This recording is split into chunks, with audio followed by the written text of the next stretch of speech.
Salut la famille, j'espère que vous allez bien. Bonne année 2025 à vous tous. J'espère que l'année a bien commencé pour vous. Voilà. Mais les amis, l'année a très mal commencé pour nos supporters du Barça. Très mal commencé. Franchement, je ne voyais pas notre année commencer de cette manière. Déjà que l'année 2024 s'est très mal terminée.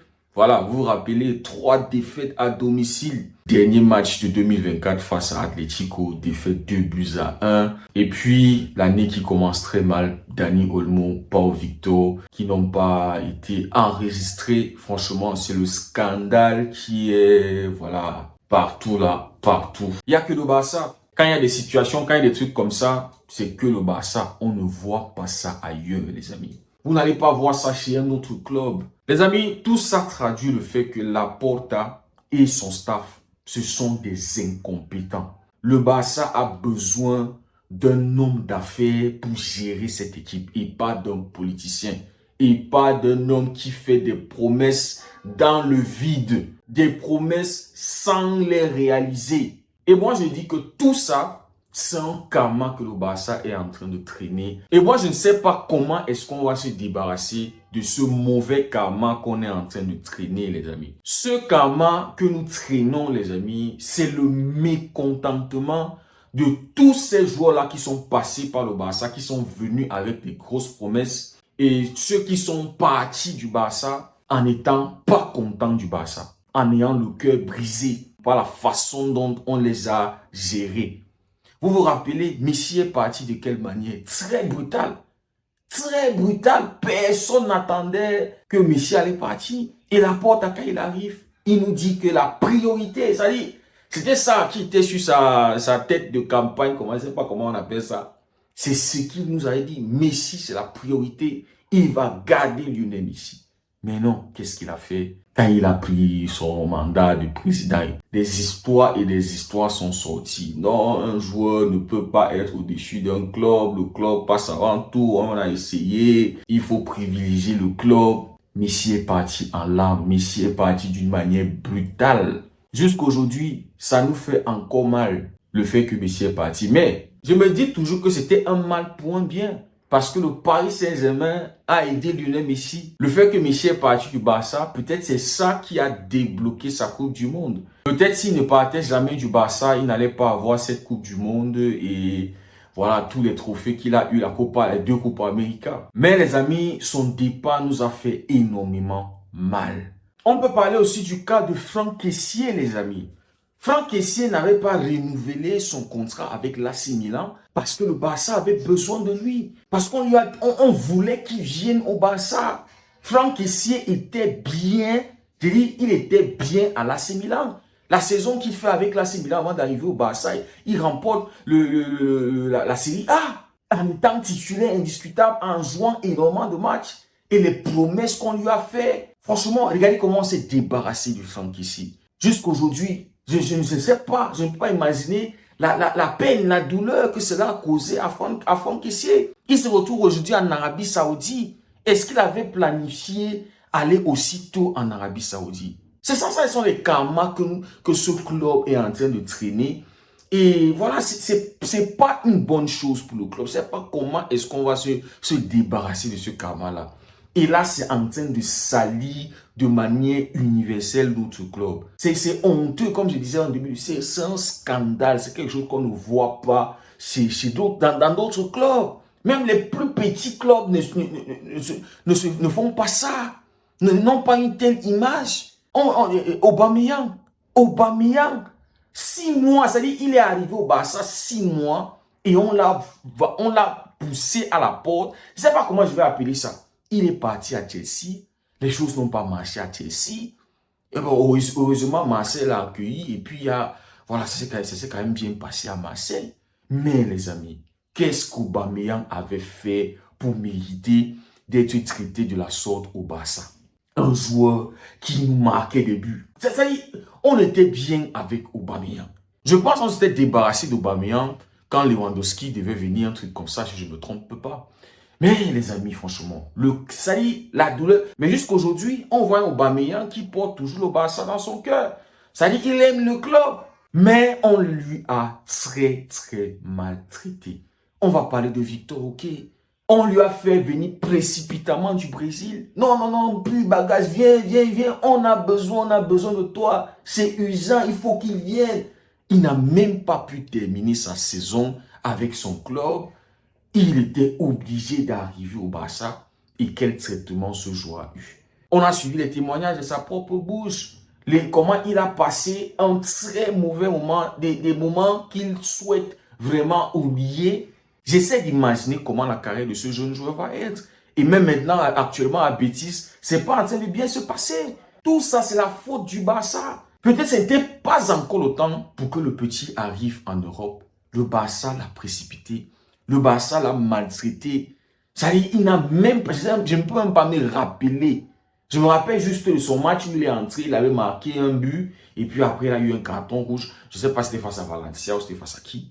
Mais toutes les promesses, tout le fait qu'il allait arriver, c'est-à-dire l'amour même pour le Barça, vouloir jouer pour le Barça, arriver comme ça au Barça et avoir ses rêves gâchés, ses rêves brisés, se sentir inutile, se sentir vaurien au club. Non, il n'a pas le potentiel. Non. Cette institution, c'est-à-dire ce staff, ceux qui gèrent actuellement Laporta et son staff, ils sont en train de montrer une incompétence de très haut niveau.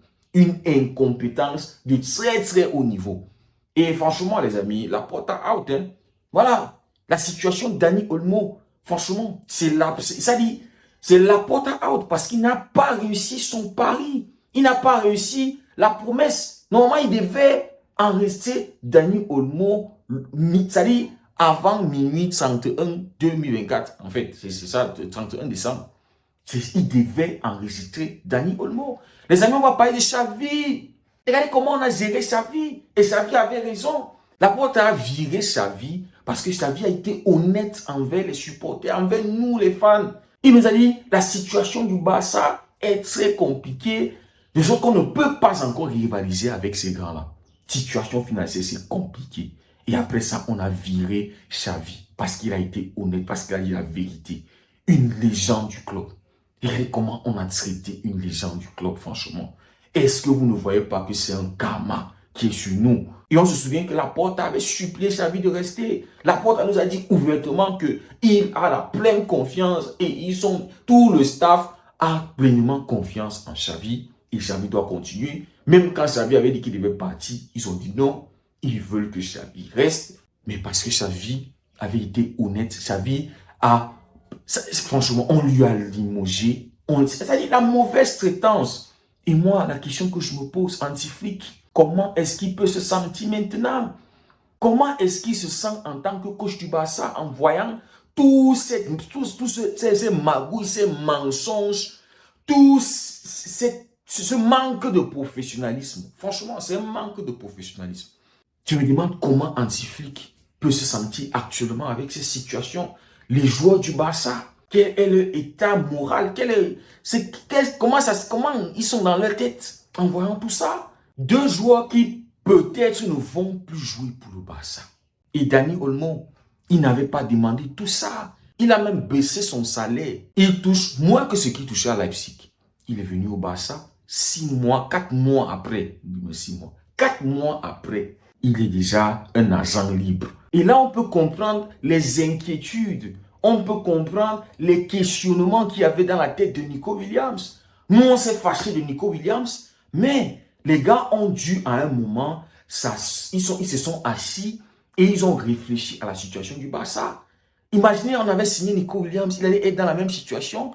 Et c'était quoi ce contrat qu'on a donné à Dani Olmo? Je me dis qu'eux-mêmes, ils savaient ça dans leur tête. Qu'en cas de, si les choses ne marchent pas, on ne va pas te retenir pendant une deuxième partie de la saison sans jouer.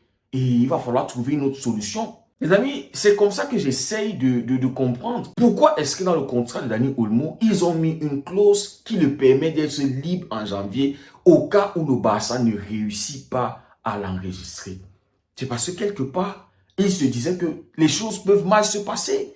Mais s'ils ont pu anticiper ça, pourquoi est-ce qu'ils n'ont pas pu anticiper plus tôt l'enregistrement? Commencer en fait toutes ces démarches plus tôt.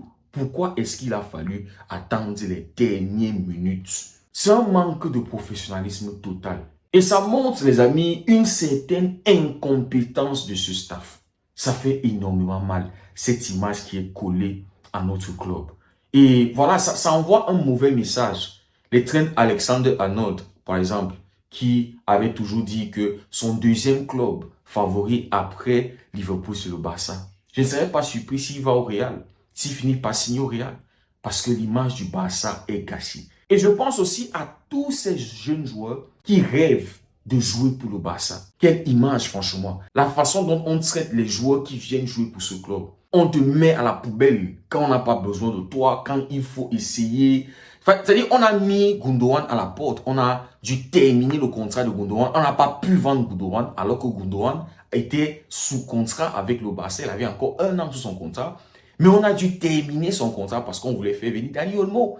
Et à la fin de la journée, on n'a ni Dani Olmo, ni Gundogan. Et voilà, les amis, un autre mauvais traitement, un autre joueur qu'on a maltraité au Barça, Gundogan, qui est parti avec le cœur brisé, qui est parti en n'étant pas content de la manière dont on l'a traité. 1 an seulement qu'il a fait avec le Barça. Et il a été l'un des joueurs importants pour le Barça la saison dernière, mais la manière dont on l'a traité, les amis. Donc, c'est ce mauvais karma-là qu'on traîne au Barça. Et peut-être c'est ça qui fait en sorte que le Barça fait un pas en avant et un pas en arrière, fait 2 pas en avant et 2 pas en arrière. On a l'impression qu'on est sur place. Parce que je ne comprends pas comment est-ce qu'on a pu avoir une grosse méforme en novembre. Une grosse méforme, une méforme qu'on n'arrive même pas à expliquer. Une équipe qui réussit à marquer tellement de buts subitement qui n'arrive pas à marquer un but face à la Real Sociedad, qui perd face à Leganés, c'est-à-dire face aux petits clubs, les clubs que normalement tu devrais écraser. Tu as écrasé le Bayern, tu as écrasé le Real Madrid et tu es incapable de battre Leganés, tu es incapable de battre Las Palmas, tu es incapable de battre une Real Sociedad qui se bat. Franchement, les amis, c'est ce mauvais. Le Barça traîne un mauvais karma. Et ça, c'est une mauvaise image. Et cette situation de Dani Olmo, les amis, je pense que c'est la cerise sur le gâteau. Sans compter, les amis, le stade qui avait été promis. Voilà, fin d'année 2024, on devait être au Camp Nou.